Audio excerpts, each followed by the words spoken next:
Sobat Populer Militer, rakyat Korea Selatan sempat dibuat panas dingin usai Indonesia mengumumkan akan memborong jet tempur vali Prancis dan diizinkan membeli F-15EX oleh Amerika Serikat di tengah proses pembuatan KF-21 Buramai yang belum kelar. Seperti kita tahu, pada 10 Februari 2022 lalu, Indonesia menjadi sorotan lantaran mengumumkan akan memborong 42 unit jet tempur Rafale Prancis dan digadang-gadang akan membawa pulang 36 F-15EX dari Amerika Serikat.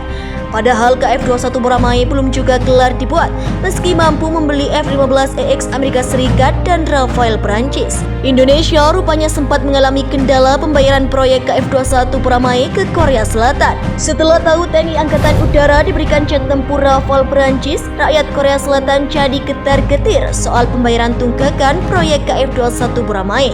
Sejauh ini, Defense Acquisition Program Administration Korea Selatan telah menyatakan posisinya bahwa jika Indonesia membeli Rafale tidak akan berdampak pada pengembangan KF-21. Sebagai syarat pengembangan bersama KF-21 Buramai, Indonesia harus membayar 1,6 triliun won atau 20% dari total biaya proyek ke Korea Selatan sebagai kontribusi pada tahun 2026.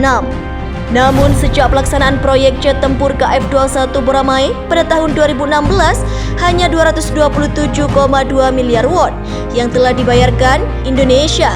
Namun sejak pelaksanaan proyek jet tempur KF-21 Buramai pada tahun 2016 hanya 227,2 miliar won yang telah dibayarkan Indonesia, dan pada tahun lalu jumlah tunggakan kontribusi ke Korea Selatan adalah sebesar 800 miliar won.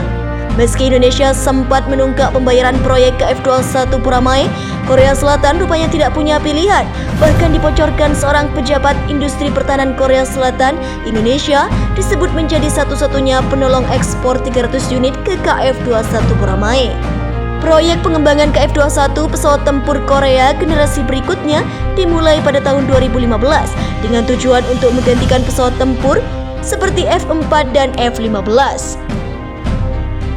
Sebanyak 8,1 triliun won akan diinvestasikan pada tahun 2028 dan Indonesia yang berpartisipasi dalam pembangunan bersama akan menanggung 20% dari ini atau senilai 1,6 triliun won.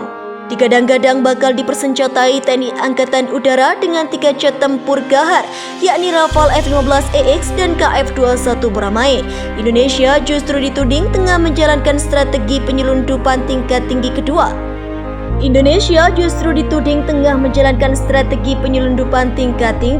Kedua belah pihak tetap diam tentang bagaimana Indonesia akan membayar tagihan. Tetapi para ahli percaya Prancis mungkin telah memberikan pinjaman di angka panjang dengan bunga rendah.